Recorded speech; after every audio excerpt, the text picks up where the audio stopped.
Howdy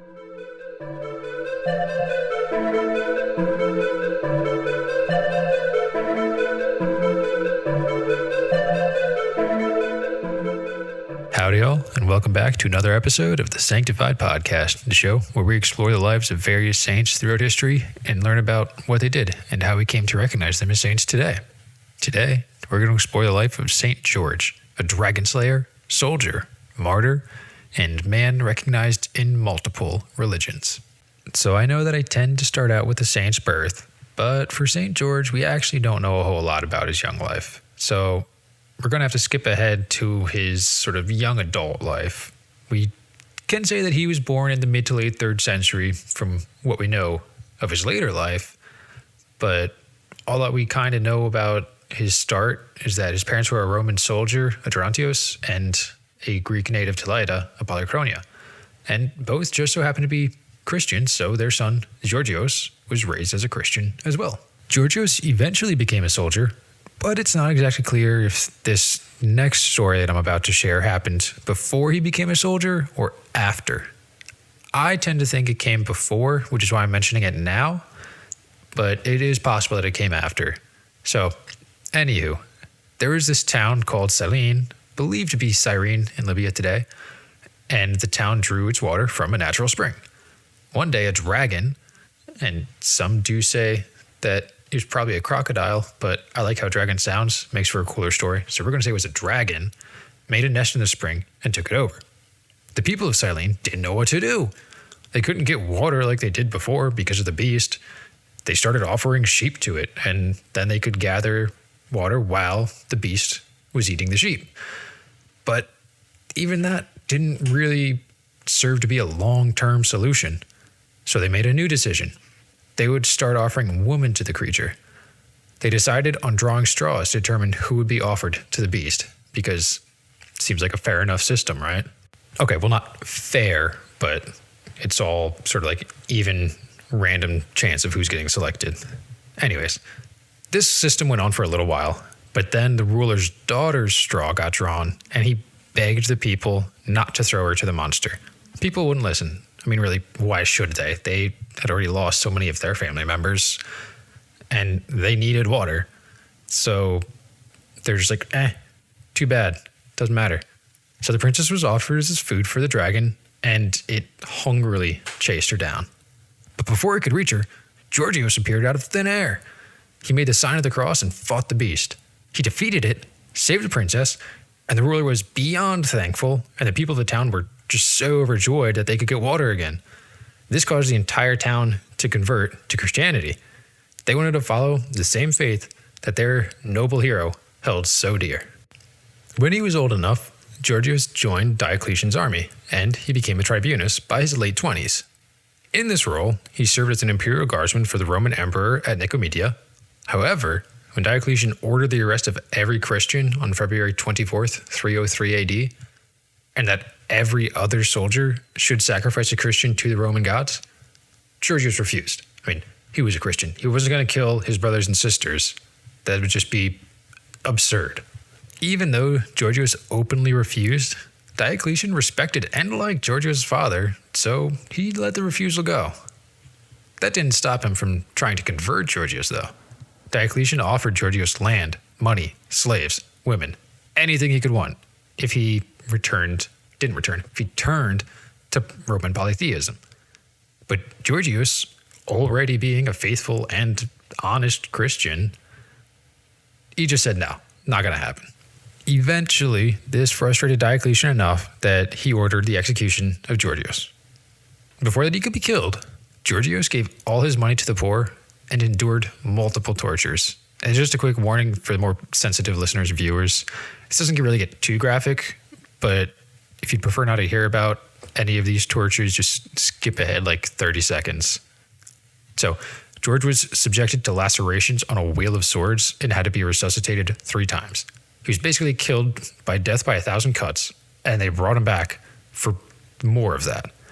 But nothing they did would pull Georgios from his faith. On April 23rd, 303, Georgios was decapitated. His body was sent to Lydda for burial, and Georgios is remembered as a martyr for his faith, and he's actually one of the 14 Holy Helpers, alongside St. Blaise, whom I did an episode on, St. Erasmus, St. Pantaleon, St. Vitus, St. Christopher, whom I also did an episode on, St. Denis, whom I did an episode on, St. Acacius, St. Cyriacus, St. Eustace, St. Giles, St. Margaret, St. Barbara, and St. Catherine. His feast day is April 23rd, but interestingly, the Russian Orthodox Church celebrates him on November 3rd as well as November 26th. Bulgaria celebrates George on May 6th. Egypt celebrates him on May 1st and November 17th. He has been adopted by many countries and cities around the world as their patron saint, including England, Bulgaria, Ethiopia, Moscow, Beirut, and many more. And what I found to be probably the most interesting fact about St. George is that he's not only revered by Christians and Catholics, but also by Muslims. This is because he is believed to be the same person as Al-Khidr in Muslim faith. Al-Khidr is associated with wisdom, righteousness, and piety, which are all things that they hold in high regard. I mean, a lot of people hold that in high regard, but especially in their faith. And in case you're wondering why George is revered by multiple religions, it is closely tied to the monotheistic values that each of those religions hold and the values that George held throughout his sentencing and death.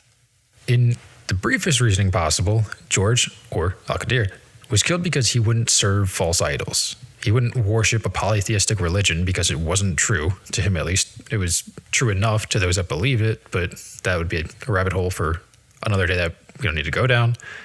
And so that's why he's recognized in more than one religion.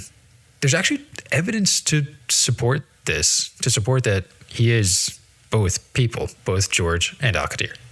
Part of the legend of Al-Khidr mentions that he was executed 3 times and he was brought back to life 3 times. Just like how St. George was basically tortured to death 3 times and resuscitated each time. So while the details may not be exactly the same, the idea that he died and came back, or was at least on the brink of death and brought back, it's shared across both religions. So there is fair enough reason to think that it's the same person. Another thing is that both George and Al-Khidr were from the same time period, from the same region, and have very similar stories. So if you research one or the other and then try to correlate that with the opposite, they're going to line up surprisingly well. So another thing is that Elizabeth Ann Finn recognizes George in her writing Home in the Holy Land from 1866. And in it, she adds that George was known to restore the sanity of crazy people. So saying someone has been sent to St. George would have basically been saying that they've been sent to an insane asylum. She also makes a point about his alternative identity, Al-Khidr, because it roughly translates to the green. And she hypothesized that this name came about because of his horse. And you're probably thinking, a green horse? That's absurd. Because that's what I thought, at least. But she said that gray horses are called green in Arabic. However, when I tried to verify that, there was a separate word. So maybe she was confused. Maybe in 1866 it was different. But I just thought that was a little fun tidbit of information from a historical account. And I felt like including it. If you didn't like it, let me know. If you did, let me know too. That'd be great. Anywho, getting on with finishing up George's story. Without being canonized, many regions began to build churches in honor of St. George. And in 494, Pope Gelasius I canonized George, saying that he was among those who are known better to God than to human beings, which basically meant, while we don't know a lot about the details of his life, we do know he existed, and we do know he was a very faithful person. Kind of like how St. Hildegard was recognized as a saint after so many years of just being called one, even though there was no official canonization ceremony to preempt being called a saint. And I know I mentioned it before, that George has various feast days depending on your denomination, but the most widely accepted is April 23rd, and it is used as a standalone day or as one of multiple days, depending on the denomination. He's the patron saint of England, and he's actually where their flag comes from, the St. George Cross, which originated around 1198 when it was mentioned in the Genovese annals. He's also the patron saint of Georgia, the country, which is also named after him, patron saint of Ethiopia, Goza, which is a Mediterranean island, Catalonia, of Aragon, Spain, of soldiers, of Boy Scouts, fencers, archers, and for those who work with horses. Yeah, there's a lot of patronages. And he's also invoked against various sicknesses too. I know that St. George might have felt like trying to drink out of a fire hose. At least when I was going through all this research, there just seemed to be so much big information about him, but not a lot of details about him.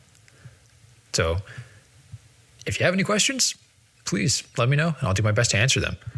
What are your thoughts on St. George? What are your thoughts about pretty much anything? He has a lot of connections to a lot of different things around the world.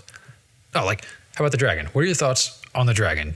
Do you think he fought a dragon? Do you think it was a different creature? Do you think it's just a made-up story even? I don't know. I hope you found his overall story interesting, because I sure did. And I look forward to learning about your thoughts on St. George. And thank you for listening. If you'd like to support the channel, you can subscribe, download the episode, like, comment, share it with your friends, or send me a suggestion on a saint that I can check out by emailing me at sanctifiedpodcast@proton.me. You can find the show on YouTube, Spotify, Apple Music, Amazon Music, Podbean, and more.